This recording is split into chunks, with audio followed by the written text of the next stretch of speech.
Assalamualaikum warahmatullahi wabarakatuh. Kembali bertemu di kuliah Fisika Matematika 2 dalam materi kalkulus variasi. Jadi di pertemuan sebelumnya kita sudah membahas konsep dan contoh-contoh dari contoh-contoh dari kalkulus variasi dengan constraint ya, atau dengan kendala.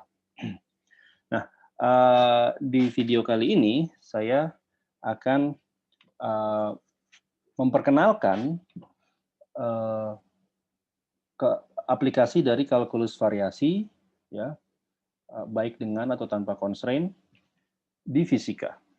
Sebenarnya di sini saya mengatakan memperkenalkan karena saya tidak akan membahas semua jenis maupun contoh-contoh kalkulus variasi, penerapan kalkulus variasi di fisika, kan itu sangat luas sekali ya. Fisika ini kalau boleh saya katakan eh, sebagian besar bertumpu pada prinsip optimisasi. Ya. Dengan kata lain, hukum-hukum alam kita akan lihat dapat dipandang sebagai suatu upaya optimisasi dari suatu kuantitas. Kuantitas itu apa? Nanti kita lihat. Nah, pada kesempatan kali ini, atau di kuliah Fisika Matematika 2 ini, saya hanya akan membatasi penerapan kalkulus variasi di mekanika. Ya.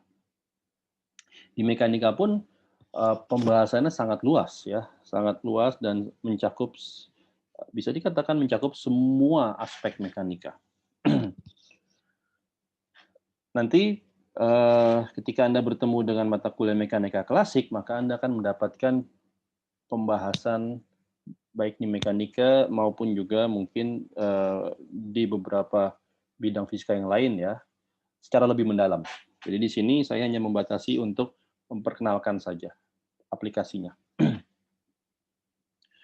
Baik, kita mulai mungkin dengan kembali sedikit mereview tentang kalkulus variasi itu sendiri ya. Kalau boleh saya ulang, kalkulus variasi itu problemnya adalah sebagai berikut ya. Secara umum kita punya suatu kuantitas I yang ingin kita optimumkan. Ya, kuantitas ini dapat dinyatakan dalam bentuk integral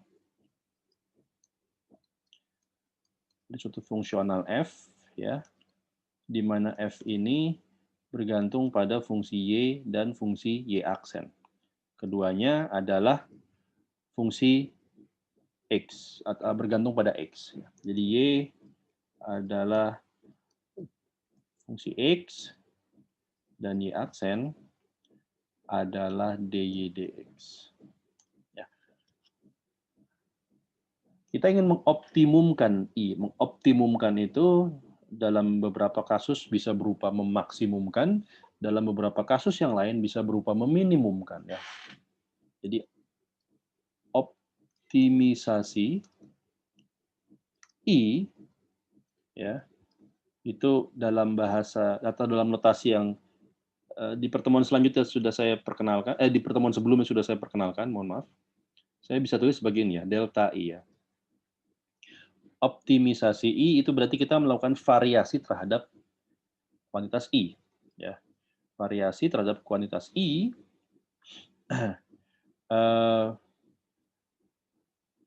ya, kita sudah kita sudah tunjukkan bahwa optimisasi itu I itu berarti bahwa delta I harus sama dengan 0 ya. Nah, ketika kita variasikan I ya, secara eksplisit kita memvariasikan integrannya ya. Berarti kita variasikan F-nya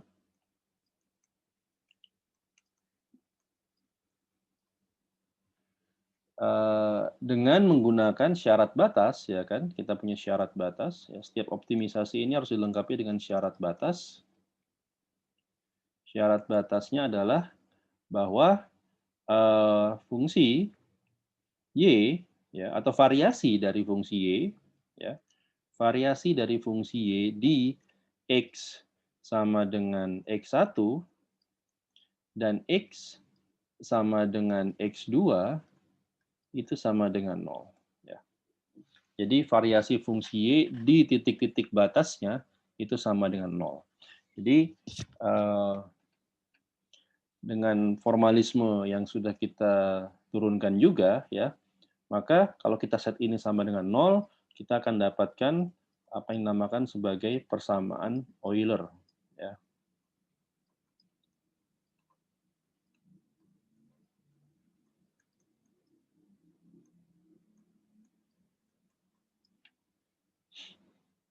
Dan persamaan Euler ini dapat kita pecahkan, kita cari solusinya. Solusi dari persamaan Euler ini adalah fungsi Y. Ya, Y sebagai fungsi X yang kalau kita masukkan kembali ke dalam integral ini akan menghasilkan nilai I, ya. Kalau kita masukkan solusi Y tersebut ke dalam integral ini, maka kita akan mendapatkan nilai I yang paling optimum. Ya. Itu problem atau itu adalah formalisme utama dari kalkulus variasi. Nah, di awal kuliah kalkulus variasi, ya, saya membawakan satu contoh. Saya sengaja membawakan satu contoh yang justru ada di fisika, yaitu adalah prinsip Fermat, ya, hukum pembiasan dan hukum pemantulan. Di situ kita bisa melihat bahwa hukum pemantulan dan hukum pembiasan dapat dipandang sebagai suatu hasil dari proses optimisasi. Optimisasi apa? Dalam konteks itu, cahaya ingin merambat dari satu titik ke titik lain, ya. Dalam kasus pemantulan di medium yang sama, dalam kasus pembiasan melintasi dua medium yang berbeda. Nah, yang ingin dioptimisasi adalah apa? Yang ingin dioptimisasi adalah waktu tempuh cahaya. Jadi dengan mengoptimisasi waktu tempuh cahaya, kita bisa mendapatkan lintasan cahaya, ya, yang memenuhi kondisi tersebut, dan lintasan itulah yang memberikan kita hukum Snellius, ya, hukum Snellius untuk pemantulan maupun untuk pembiasan. Jadi di sini kita melihat bahwa alam pun mengikuti proses optimisasi ini, ya. Ini premis dasar yang akan kita lakukan, yang akan kita gunakan ketika kita menerapkan kalkulus variasi di fisika. Ya.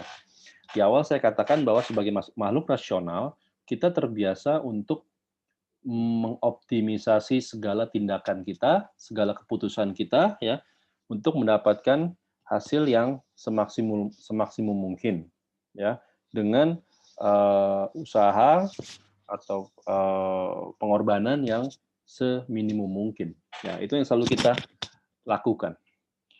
Nah, di fisika Anda juga akan melihat bahwa bukan hanya manusia sebagai makhluk rasional, tapi alam ini sendiri pun secara konstan, secara terus-menerus melakukan proses optimisasi. Ya. Semua hukum alam yang kita amati, ya, itu adalah proses atau hasil dari proses optimisasi. Nah, jadi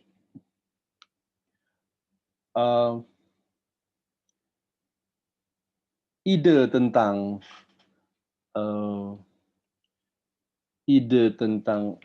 prinsip optimum ini, prinsip minimum ini, ya, seperti yang saya katakan tadi, itu ketika diterapkan di fisika itu sudah cukup kuno, ya. Kalau Anda ingat, yang pertama kali bisa saya katakan menggagas itu di fisika adalah Hero, ya, seorang filsuf Alexandria, ya, Hero dari Alexandria. Dia yang menggagas tentang minimum principle yang dipenuhi oleh cahaya ketika dia merambat. Ya, sayangnya prinsip minimum dia kurang tepat karena menurut Hero cahaya merambat mengikuti lintasan yang terpendek. Itu benar untuk kasus pemantulan, tapi tidak tepat untuk kasus pembiasan. Ya, antara Hero sampai di abad Renaissance tentunya banyak kontributor-kontributor lain, ya, yang saya tidak bisa sebutkan satu persatu, ya, tapi saya langsung saja bisa bawa dia ke Fermat, ya. Prinsip Hero ini diperbaiki oleh Fermat, ya, yang kita kenal sebagai Principle of Least Time atau prinsip waktu minimum. Di mana perlambatan cahaya itu bukan meminimumkan waktu jarak tempuhnya atau lintasan tempuhnya, melainkan meminimumkan waktu tempuhnya. Ya. Dari prinsip dari Fermat ini ya lalu kalkulus variasi dalam formalisme yang modernnya yang kita kenal sekarang itu lahir dari problem yang diumumkan oleh Bernoulli ya, kalau Anda ingat, Johann Bernoulli ya, dia memposting suatu problem, suatu tantangan bagi semua matematikawan Eropa untuk mencari lintasan yang harus dilewati oleh suatu benda bermassa dalam pengaruh gravitasi agar dia bisa sampai ke titik tujuan dalam waktu yang paling cepat. Ya, problem ini yang kita kenal sebagai problem Brachistochrone. Ya. Para matematikawan Eropa menjawab, ada 5 orang yang menjawab, salah satunya adalah Isaac Newton, ya, dan dari sini lahirlah ilmu kalkulus variasi. Yang pertama kali menerapkan kalkulus variasi secara eksplisit dan formal ke fisika, setahu saya adalah seorang matematikawan dan filsuf Prancis di abad 18 namanya Maupertuis. Ya. Pierre-Louis Maupertuis. Dia adalah seorang yang mendefinisikan istilah aksi ya, atau action. Nah, menurut Maupertuis, semua fenomena alam atau mungkin kita bisa dalam konteks fisika sekarang kita bisa batasi ya di zaman itu yang dinamakan fenomena alam ya, mayoritas adalah fenomena mekanika.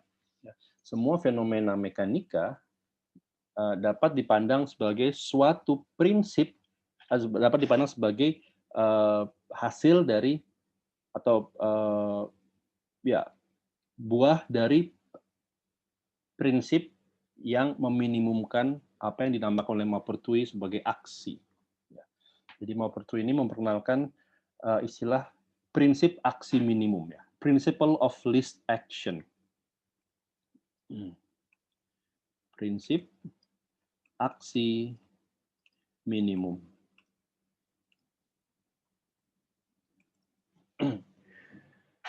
Nah, aksi ini dapat kita pandang seperti kuantitas I ya yang kita gunakan di kalkulus variasi, dan aksi ini oleh Maupertuis dia belum begitu mendefinisikannya secara jelas ya. Yang dia bayangkan pokoknya ada suatu kuantitas yang dinamakan aksi, dan kalau kuantitas itu diminimumkan maka kita dapat suatu persamaan gerak. Ya. Barulah pada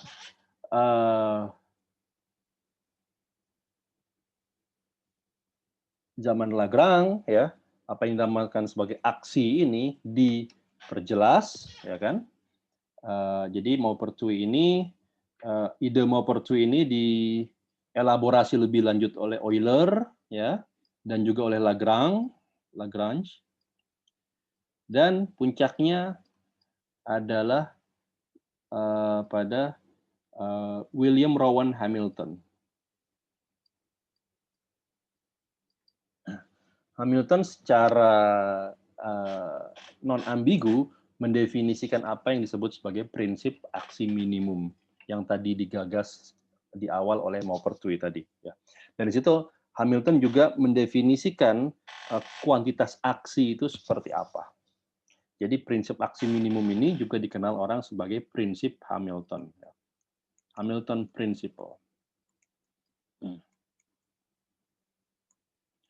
Bagaimana bunyi prinsip Hamilton atau prinsip aksi minimum ini?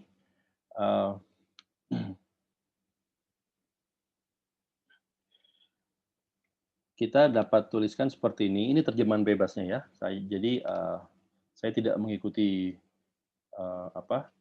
kata per kata secara eksak yang disampaikan oleh Hamilton, tapi intinya ya terjemahan bebasnya kurang lebih sebagai berikut. Prinsip Hamilton bilang bahwa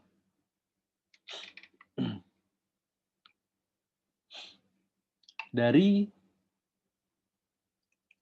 semua kemungkinan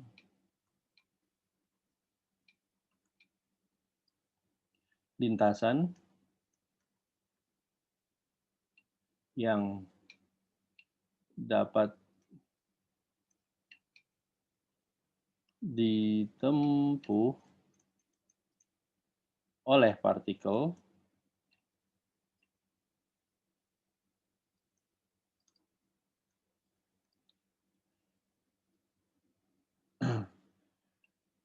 ia di sini maksudnya adalah partikel memilih ya lintasan yang paling meminimumkan atau mengoptimumkan ya lebih tepatnya lagi aksinya.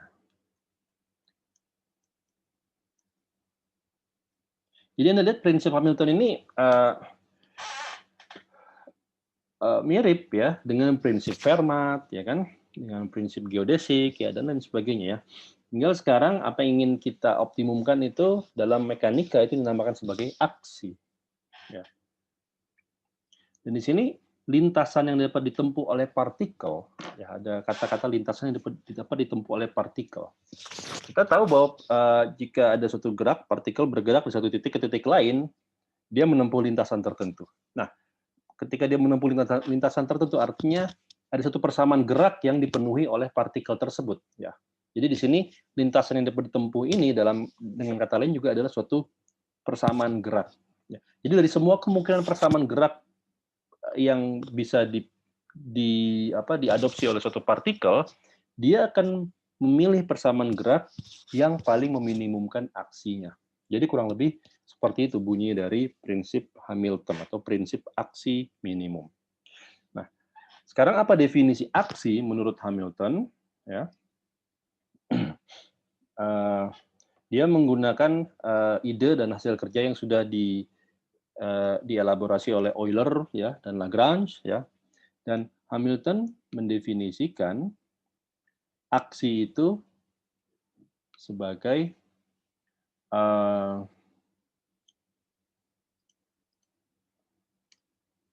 aksi itu simbolnya S ya. Aksi ini adalah integral dari apa yang orang namakan sebagai Lagrangian atau Lagrangian. Ya. Integral terhadap waktu dari Lagrangian. L ini adalah Lagrangian. Apa itu Lagrangian? Lagrangian itu didefinisikan sebagai selisih dari energi kinetik dan energi potensial. Ya. Jadi ini adalah energi kinetik,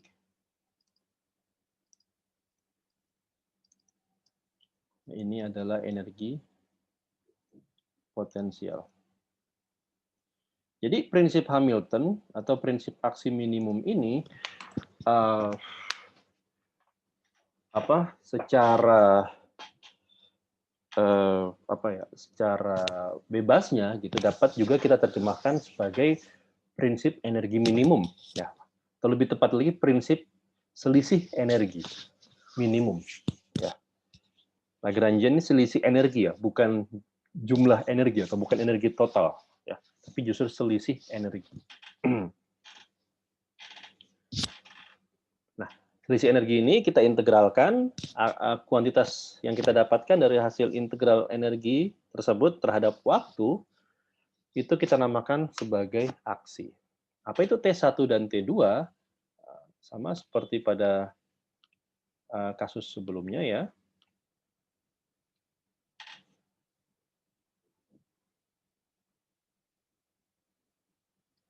Saya bisa meninjau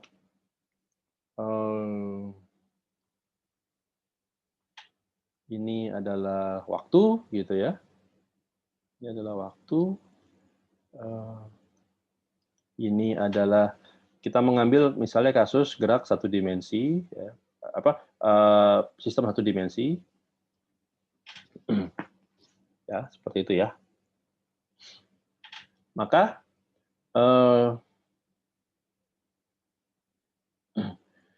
jika partikel ingin merambat dari satu titik ke titik lain, ya kan? Sorry, ini apa? Oke.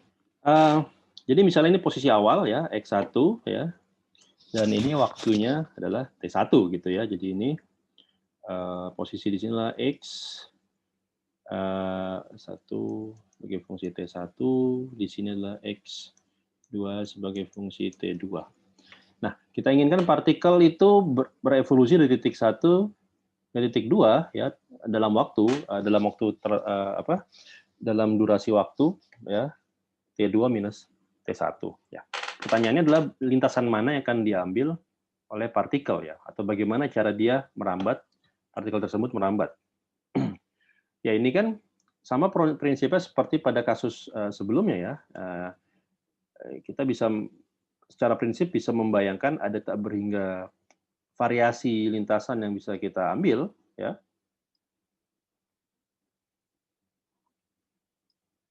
Asal dia berawal di X1 dan berakhir di X2, ya kan? Tapi di antara semua ini, kita bisa bayangkan bahwa ada satu lintasan yang memang benar-benar ditempuh oleh partikel. Ya. Dalam konteks ini, kita bisa mengimajinasikan sebagai berikut. Ada tak berhingga kemungkinan hukum fisika yang bisa dianut oleh partikel ketika dia merambat dari suatu titik ke titik lain. Ya. Tapi dari tak berhingga kemungkinan hukum fisika itu ada satu hukum fisika atau hukum gerak yang diambil. Persamaan gerak yang diambil. Persamaannya seperti apa? Persamaan adalah persamaan yang memberikan solusi lintasannya seperti ini. Misalnya ya. Jadi yang merah inilah lintasan yang benar ya, atau lintasan yang sesungguhnya. Yang lainnya lintasan variasi. Semua variasi lintasan tersebut akan bernilai 0 di titik 1 dan di titik awal, di titik akhir, ya kan? Karena semua variasi tersebut akan sama-sama berawal sebagaimana lintasan yang sebenarnya, sesungguhnya, di X1 dan berakhir di X2. Ya. Jadi di sini kita punya syarat batasnya, ya kan? Syarat batas. Kalau lebih tepatnya lagi, mungkin sebelum syarat batas, saya tuliskan dulu bahwa di sini kita bisa memandang ya X sebagai fungsi T ini adalah solusi dari persamaan gerak, ya kan? Di mekanika kita ingin mencari bagaimana X sebagai fungsi T ada suatu partikel. Ini didapatkan dari mencari solusi persamaan gerak ya. Misalnya pada hukum Newton, mencari solusi persamaan yang didapatkan dari hukum Newton. Dalam konteks kalkulus variasi kita bisa andaikan bahwa X sebagai fungsi T ini dapat ditulis sebagai X yang sesungguhnya yang saya namakan X0 ya, ditambah variasi dari X, yaitu saya namakan saja eta seperti sebelumnya ya. Ya kan? Atau mungkin saya berikan saja seperti ini ya, dalam konteks notasi variasi maka ini adalah variasi X. Ya. Jadi semua X yang mungkin dapat ditulis dalam bentuk seperti ini, ya kan? Dan kita punya syarat batasnya adalah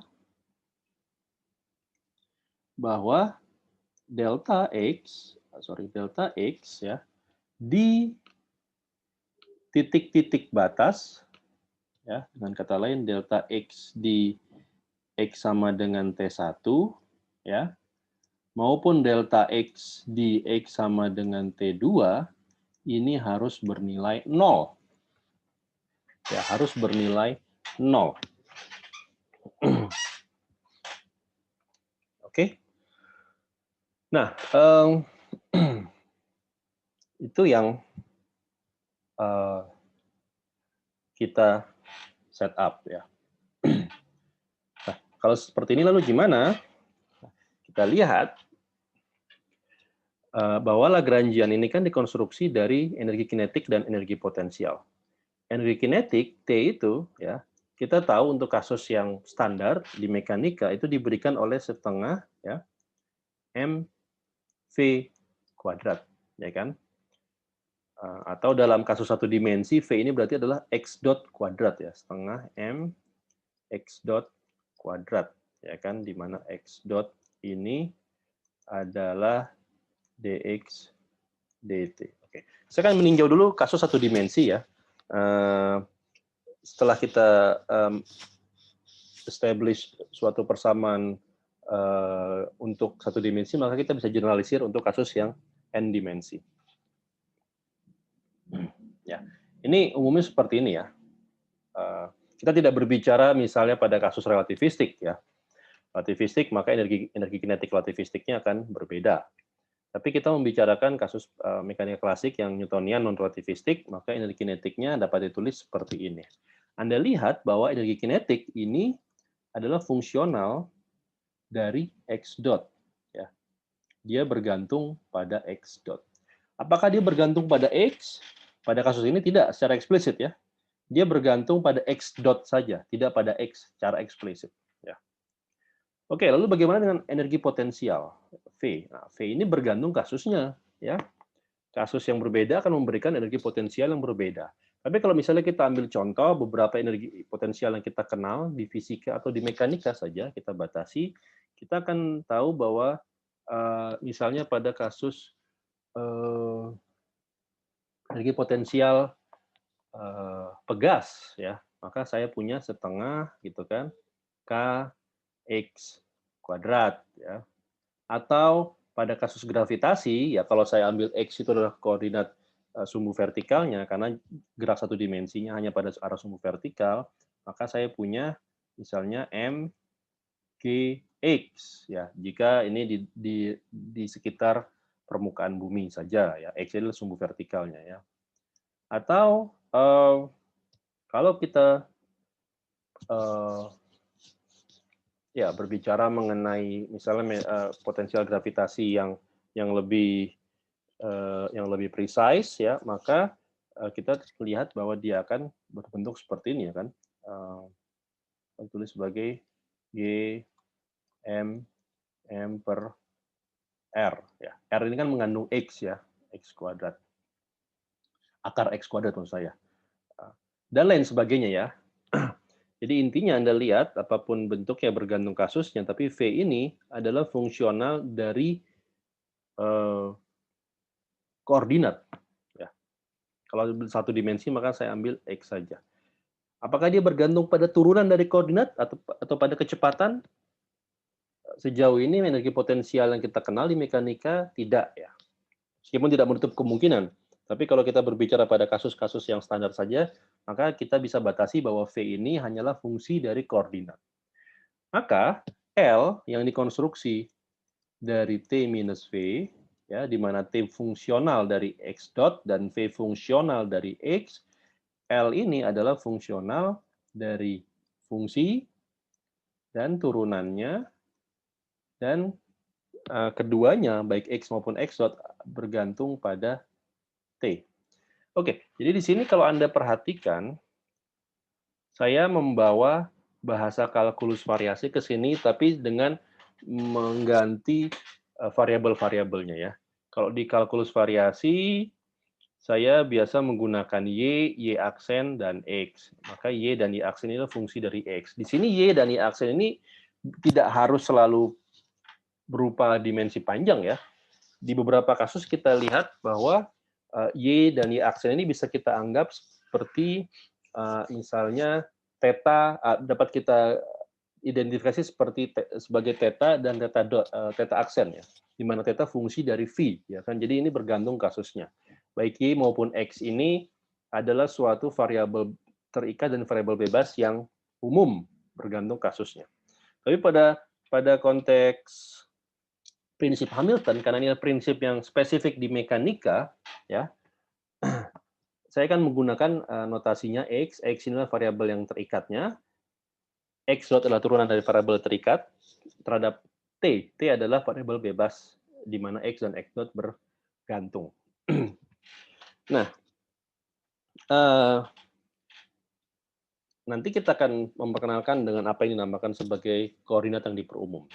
Tapi untuk sekarang, sebelum kita masuk ke situ, kita bisa lihat bahwa L ini adalah fungsional dari posisi dan kecepatan. Ya. Di mana keduanya itu bergantung pada waktu.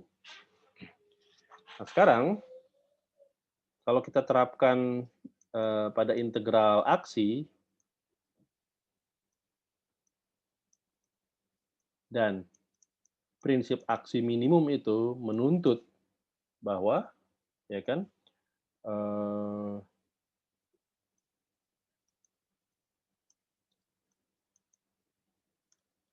aksi minimum itu menuntut kita untuk memvariasikan S dan variasinya harus sama dengan 0, ya. Maka kalau kita kerjakan ini,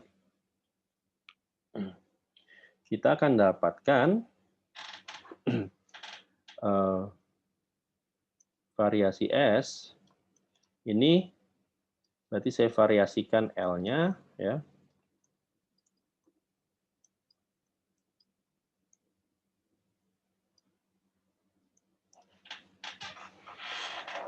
Dan kita tahu bagaimana variasi bekerja, ya aja seperti diferensial.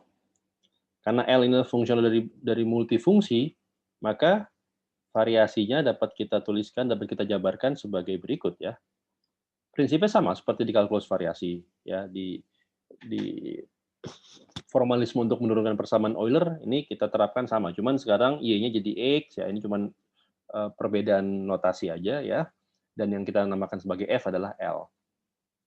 Ini adalah do L do X, ya, delta X ditambah do L do X dot, ya, delta X dot saja, ya.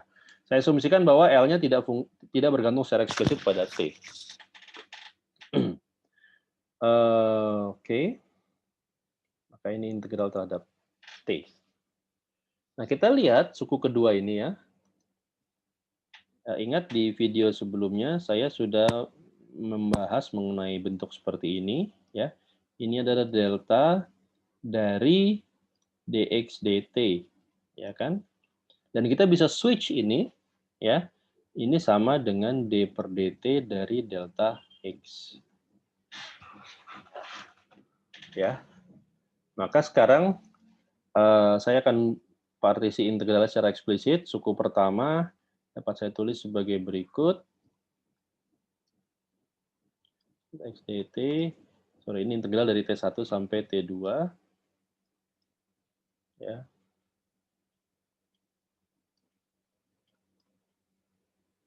Ini juga T1 sampai T2. Ini integral dari T1 sampai T2 ditambah integral do L do X dot. Nah, saya bisa menggunakan bentuk ini. Saya tulis sebagai d dt dari delta X. Ini integralkan terhadap dt. Nah, oke. Suku pertama saya biarkan. Kita lihat suku kedua. Anda lihat bahwa ini suatu kuantitas, ya. Saya namakan dia adalah A fungsi T, dan delta X ini suatu kuantitas lain. Saya namakan dia B, ya. Fungsi T juga. Maka sekarang saya punya A dikalikan turunan B terhadap T. Di sini saya bisa lihat bahwa saya bisa gunakan aturan Leibniz untuk turunan, ya. Turunan dari perkalian dua buah fungsi. Ini kan adalah dA dt mengalikan B ditambah A dikali dB dt. Nah, kita punya yang ini, ya. Berarti integral di suku kedua ini dapat kita tulis sebagai turunan total dikurang turunan dari A dikalikan B, ya. Jadi dengan kata lain, Suku pertama saya biarkan saja. Suku kedua dapat saya tulis, dapat saya pecah lagi menjadi dua integral ya. Karena ada dua suku tadi ya. Integral pertama adalah integral total ddt dari apa? Dari do L do x dot dikalikan delta x dt ya. Integral kedua adalah minus dari ddt do L do x dot saja ya, delta t-nya delta x-nya mengalihkan. Nah, suku ketiga ini kan sudah bisa ditulis dalam bentuk suku pertama ya, sama-sama mengalihkan delta x. Sekarang tinggal yang ini, suku kedua ini apa? Anda sudah tahu jawabannya pasti karena kita sudah membahas ini ketika mencari mencari atau menurunkan persamaan Euler. Ini adalah ini semua dapat ditulis sebagai D dari do L do X dot ya, delta X ya kan, ini integral gitu ya. Integral di D sesuatu kita tahu adalah sesuatu itu sendiri ya, tapi dievaluasi di titik-titik batas. Maka ini adalah do L do X dot dikalikan delta X. Ini sudah diintegralkan ya, sudah keluar integralnya, tinggal dievaluasi di titik-titik batas di T1 dan di T2. Tapi kita tahu dari syarat batas bahwa delta X untuk T1 sama dengan 0, delta X untuk T2 sama dengan 0. Jadi seluruh suku 2 ini 0. Ya. Jadi suku yang tersisa, ya ini delta S, adalah integral dari T1 sampai T2. Saya bisa gabungkan, inilah do L, do X min D per dt, do L, do X dot. Ini mengalihkan delta X dt. Prinsip aksi minimum mengharuskan bahwa ini sama dengan 0. Artinya apa? Artinya semua integran ini haruslah 0. Ya. Ini 0 atau ini 0. Ya. Tapi delta X 0 di seluruh titik ya, di antara titik T1 dan T2 bukan hanya di T1 dan T2 saja, tapi juga di antara T1 dan T2. Kalau delta X0 itu berakibat bahwa tidak ada variasi ya. Jadi trivial solusinya. Satu-satunya solusi yang non trivial adalah bahwa ini harus sama dengan 0 ya. Jadi dari sini Anda lihat bahwa kita mendapatkan semacam persamaan Euler ya. Persamaannya mirip dengan persamaan Euler bentuknya ya. Hanya notasinya atau ya notasinya saja yang beda. Kalau di Euler saya punya F, maka di sini saya punya L. Di Euler saya punya Y, di sini saya punya X. Di Euler saya punya X, di sini saya punya T ya. Tapi prinsipnya sama. Bentuk persamaannya sama. Nah, ini dalam konteks mekanika ini yang dinamakan sebagai persamaan Euler, tapi ada embel-embel Lagrange. Karena Lagrange lah yang pertama kali melakukan studi yang sistematis untuk menerapkan persamaan Euler ini di mekanika. Ya. Jadi persamaan kalkulus variasi atau persamaan Euler di mekanika atau di fisika itu lebih lazim dinamakan sebagai persamaan Euler-Lagrange. Ya. Dan L-nya ini adalah selisih energi. Nah, L-nya ini adalah selisih energi.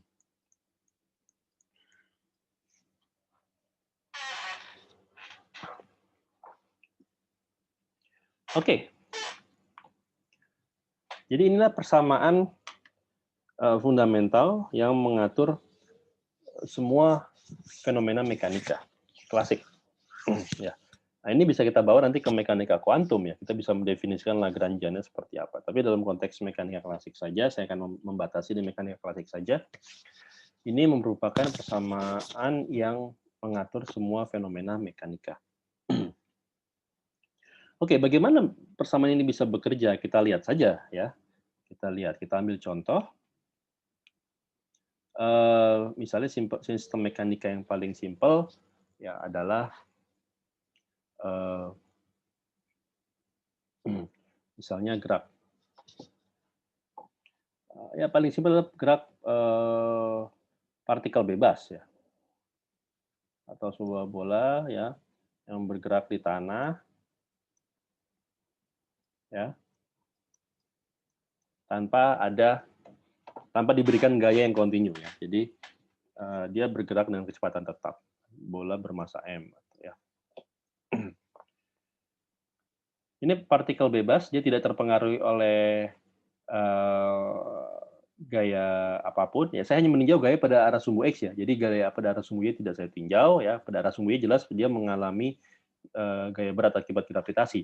Tapi pada arah sumbu X saja dia tidak mengalami gaya apapun. Jadi ini free particle ya, partikel bebas. Kalau dia partikel bebas, maka dia tidak terpengaruh oleh potensial apapun ya. Dengan kata lain, energi potensialnya nol. Nah, energi kinetiknya apa?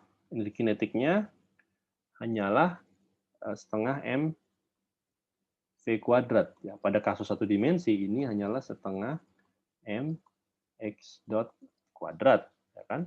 Lagrangiannya berarti hanyalah setengah m x dot kuadrat saja. Nah, persamaan geraknya seperti apa? Persamaan geraknya kita terapkan persamaan Euler-Lagrange. X-nya ini 0. Ya, dia tidak bergantung pada X secara eksplisit. Do L do X dot adalah mx dot, sorry. Ya. Kalau saya turunkan terhadap T, maka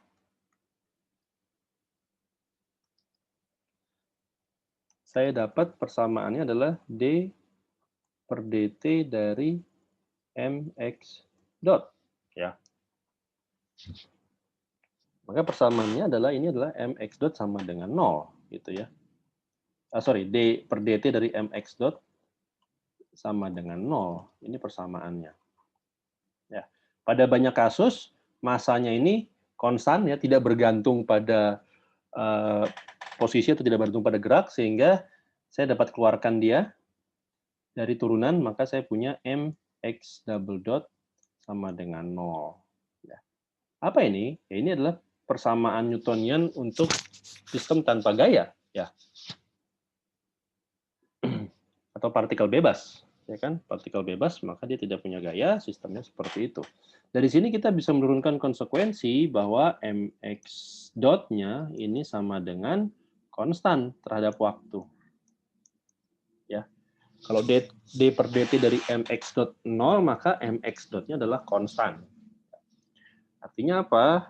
Sistem partikel bebas, dia memenuhi prinsip kekekalan momentum, ya kan? Mx dot itu kan momentum ya. P ya, P arah X itu didefinisikan sebagai M dikalikan V atau M kalikan X dot. Ya, ini momentum linier arah sumbu X. Ya. Karena dia partikel bebas, tidak mengalami gaya eksternal, maka kita tahu momentum sistem ini kekal, ya, conserve. Ditunjukkan bahwa mx dot-nya ini konstan, tidak berubah. Jadi kalau misalnya partikel ini mengalami tumbukan dengan partikel lain dan tidak ada gaya eksternal, baik dari kedua partikel tersebut maupun dari sistem luarnya, maka momentum sebelum dan sesudah tumbukan ini kekal. Ya, ya ini contoh yang paling trivial. Contoh lain, misalnya saya punya gaya, ya, misalnya gerak pada arah sumbu sumbu Y gitu ya. Setelah ini gerak satu partikel jatuh gitu ya. Ya, kalau misalnya sumbunya adalah sumbu vertikal, Anda biasa menggunakan Y, ya nggak apa-apa. Anda tinggal memasukkan saja atau mengganti saja X di sini dengan Y, nggak ada masalah ya. Persamaan Lagrange bentuknya tetap, cuman yang tadi X diganti Y. Nah ini sekarang kita punya V ya. V-nya ini diberikan oleh M dikalikan G dikalikan Y. Ya. Y adalah ketinggian posisi dari tanah. Ya. Atau mungkin Y di sini bisa kita ukur jarak dari partikel tersebut relatif terhadap titik awal di sini ya. Jadi di sini titik Y sama 0, makin ke bawah Y-nya makin besar. Gitu. Sampai akhirnya dia menyentuh tanah, Y maksimum. Sama saja, Anda bisa melihatnya dari kedua arah. T-nya sama, karena T-nya di sini arah pada arah sumbu Y, maka setengah M Y dot kuadrat. Ya. Ini kecepatan pada arah sumbu Y dikuadratkan. Lagrangiannya adalah setengah M Y dot kuadrat min M G Y. Ya kan? Ini Lagrangian ya. Berarti ini selisih energi kinetik dan energi potensialnya. Do L, do Y ini adalah minus mg. Do L, do Y dot ini adalah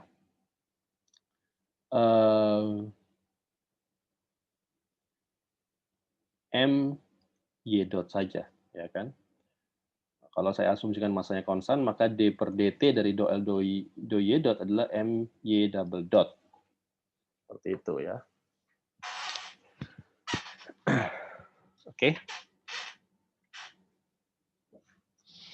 Nah, maka persamaan geraknya adalah do L do Y minus d dt do L do Y dot. Nanti adalah min mg min gitu ya, m y double dot sama dengan 0. Gitu ya. Di sini saya dapat persamaan bahwa y-nya bisa di-cancel, y double dot sama dengan minus g. Jadi ini adalah gerak vertikal dengan pengaruh medan gravitasi, percepatan gravitasi yang konstan. Oke, nah tanda minus ini muncul karena ini sebenarnya lebih tepat untuk mendeskripsikan gerak vertikal yang misalnya ke atas gitu ya. Kita memberikan kecepatan awal pada bola, bolanya melambung ke atas, tapi dia punya pengaruh gravitasi, tarikan gravitasi ke bawah. Ya kan kita definisikan y-nya x dan y itu x sini, y-nya ke sana ya. Jadi atas ini positif dan dia punya tarikan ke bawah jadi negatif. Kalau saya ambil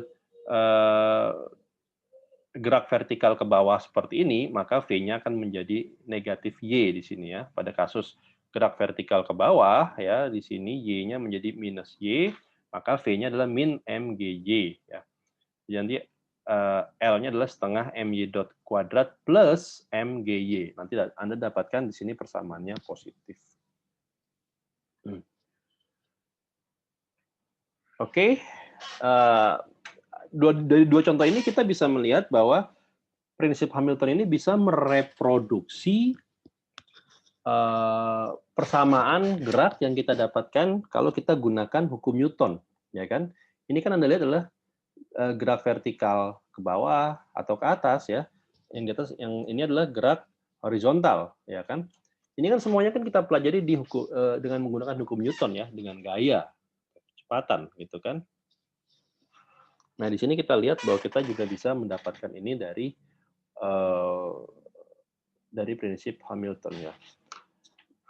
Hasil persamaannya sama, tidak mengubah, ya kan? Jadi di sini tidak memberikan suatu tidak memberikan hasil yang baru, ya.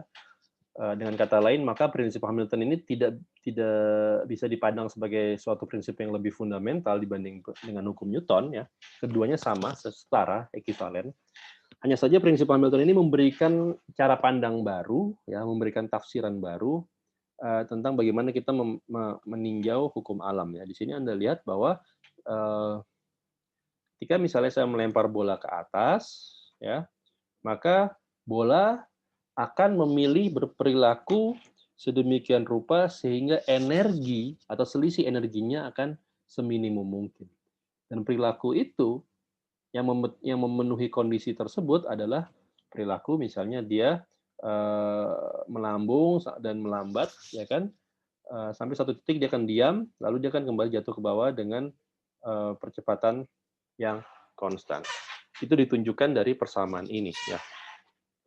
Jadi ini persamaan ini didapatkan dari optimisasi Lagrangiannya. Oke, mungkin saya ambil satu contoh lain, ya. Ini contoh yang populer juga. Anda tentunya sudah tahu tentang sistem pegas ya, ini massa, ini konstanta pegas, ya kan? Konstanta pegas ini membuat ketika massanya ini disimpangkan dari equilibrium, ini equilibrium ya, diberi simpangan katakanlah dan dilepaskan, maka dia akan melakukan gerakan osilasi atau gerakan bolak-balik secara harmonik ya. Anda dapatkan ini dari hukum Newton, ya kan? Anda bisa dapatkan ini dari hukum Newton, di mana saya punya gayanya gaya pemulih atau gaya Hooke, ya. Saya ingin meninjaunya dari kasus dari sudut pandang prinsip Hamilton ya, atau persamaan Euler-Lagrange. Apa Lagrangiannya? Energi kinetiknya, karena dia gerak pada satu dimensi, pada dimensi arah X saja, maka saya berikan mx dot kuadrat. Ya. Energi potensialnya apa? Anda lihat potensial di sini adalah potensial harmonik, potensial pegas. Ya. Maka di sini saya punya setengah KY kuadrat. Lagrangiannya adalah setengah mx dot kuadrat min setengah KY kuadrat. Oke.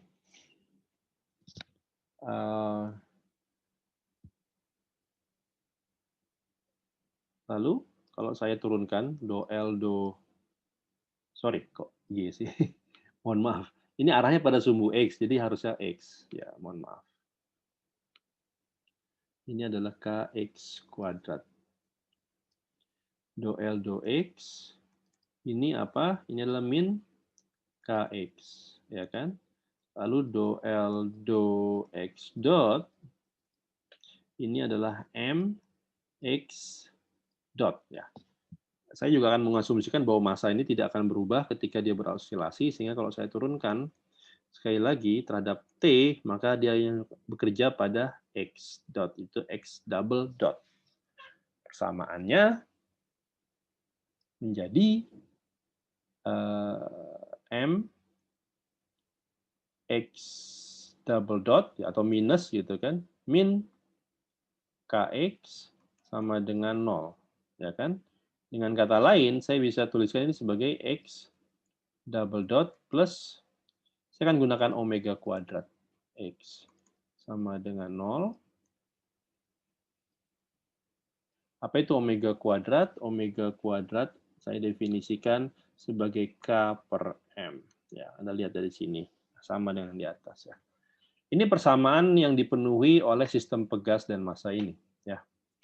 Anda sudah tahu di Fismat 1 bagaimana cara mencari solusi dari persamaan ini. Persamaan diferensial order 2, linier, dan homogen. Ya, solusinya adalah fungsi harmonik. Ya, X sebagai fungsi T itu adalah eksponensial imajiner omega X, omega T maupun minusnya, atau bisa saya tulis dalam bentuk sinus kosinus ya, A sin omega T plus B cos omega T. Ini solusi dari sistem tersebut. Dengan kata lain, ini adalah persamaan gerak dari sistem tersebut terhadap waktu. Ini adalah fungsi gerak dari sistem tersebut terhadap waktu. Fungsi posisi dari sistem terhadap waktu. Oke. Oke. Nah, mungkin kita bahas satu contoh lagi yang menunjukkan bahwa hukum Newton dan persamaan Euler-Lagrange ini sebenarnya ekivalen atau setara. Saya akan meninjau satu kasus osilasi lagi, tapi sekarang osilasinya pada bandul. Saya punya sistem seperti ini, gitu ya.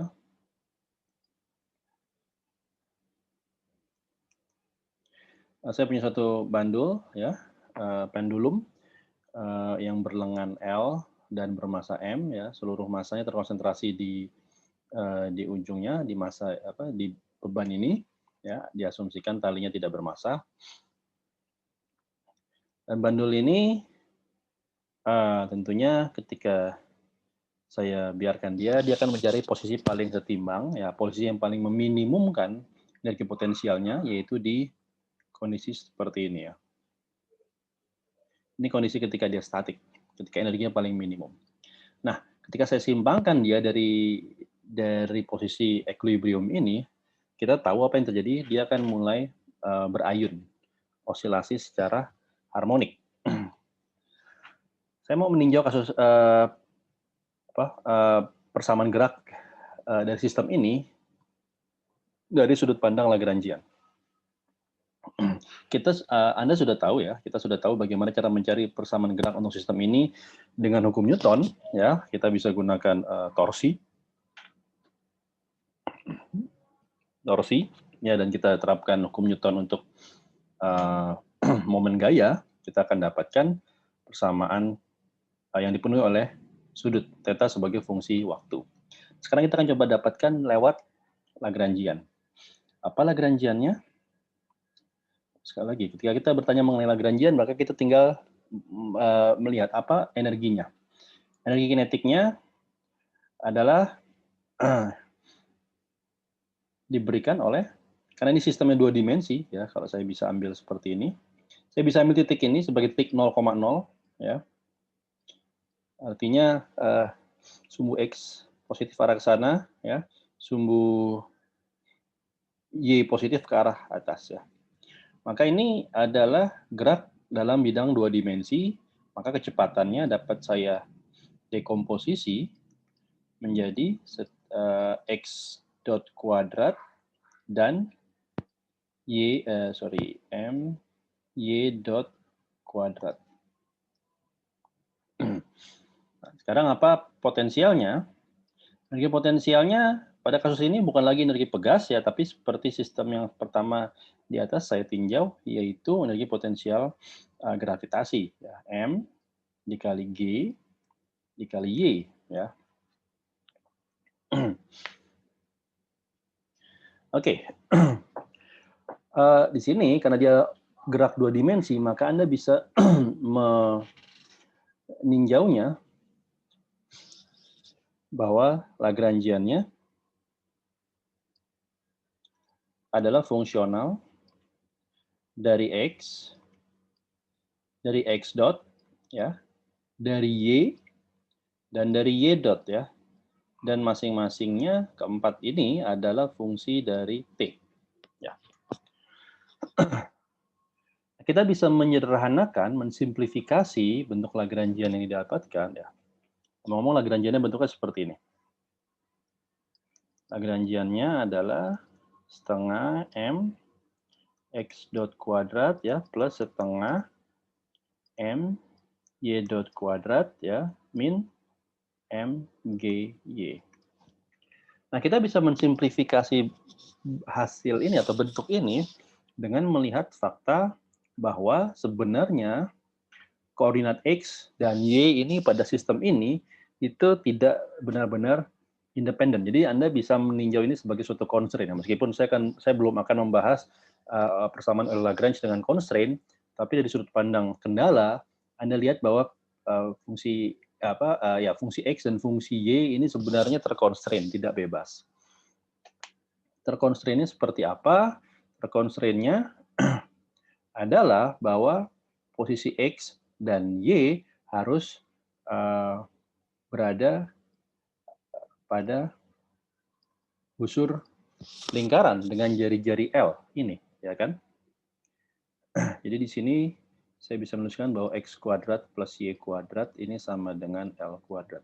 Nah, dengan kata lain saya bisa menerjemahkan constraint ini sebagai berikut. Saya bisa menulis dalam setup ini, ya, bahwa sumbu X, bahwa posisi X, ya, posisi X itu kan berarti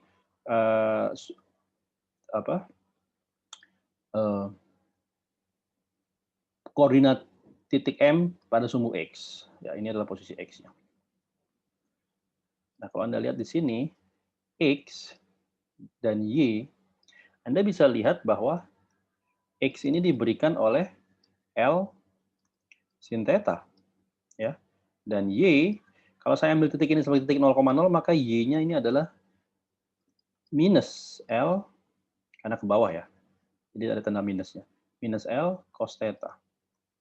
Ya, Anda lihat bahwa ini parametrisasi ini memenuhi constraint di atas. Ya. Constraint ini terpenuhi oleh parametrisasi di bawah ini. Sekarang artinya apa? Sekarang saya akan mencoba untuk menyatakan X dan Y dalam theta. Kenapa? Karena di sini L-nya konstan. Ya. Ketika sistem ini berayun, maka saya asumsikan L-nya tidak memanjang atau memendek, tapi dia berada pada panjang yang konstan. Jadi ini L-nya ini konstan. Sehingga ketika saya dotkan, saya hanya mendotkan terhadap fungsi theta saja. Maka X dot adalah, ingat, dot adalah turunan terhadap T ya. Maka saya turunkan theta terhadap T. Maka di sini saya punya L theta dot, ya kan, karena saya turunkan, lalu turunan dari sinus theta terhadap theta adalah cos theta. Sama di sini, saya cari Y dot, adalah saya turunkan terhadap theta, saya punya L theta dot, cos diturunkan jadi minus sin, jadi plus ya. Sin.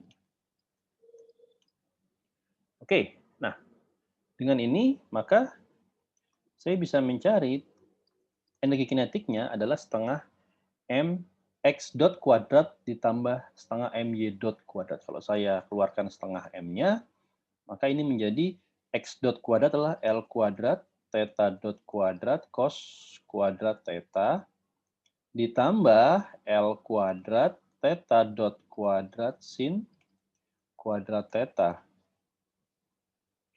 Dan ini kita tahu adalah setengah M L kuadrat theta dot kuadrat saja. Ya. Cos kuadrat tambah sin kuadrat sama dengan 1.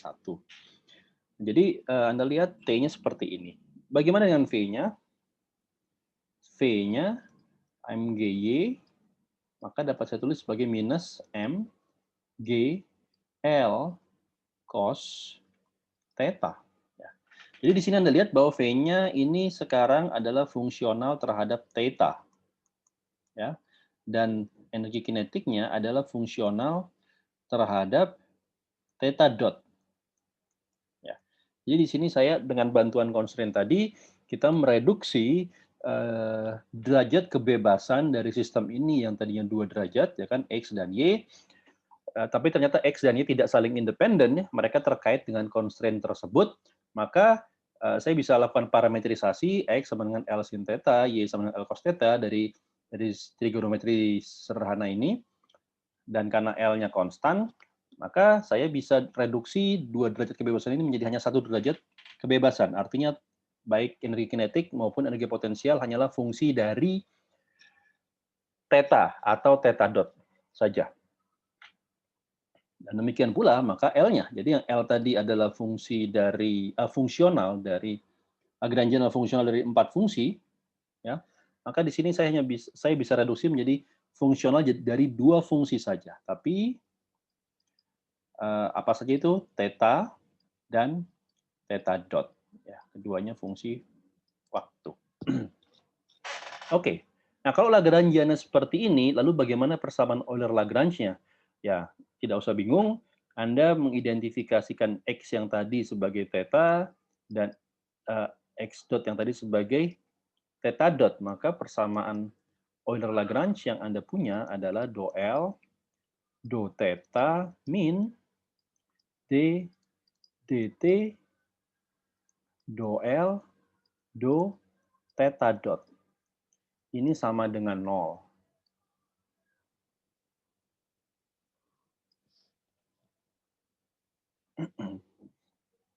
Ya. Jadi ini persamaan seperti ini ya. Nah, kita tinggal masukkan saja.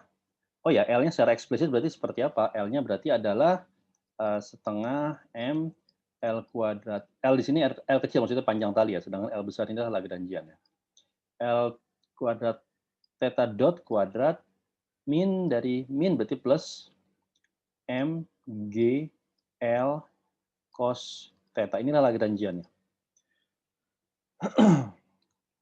Maka do L do theta adalah, Anda lihat, L bergantung pada theta, Lagrangian bergantung pada theta secara eksplisit hanya di suku potensialnya ya, cos theta.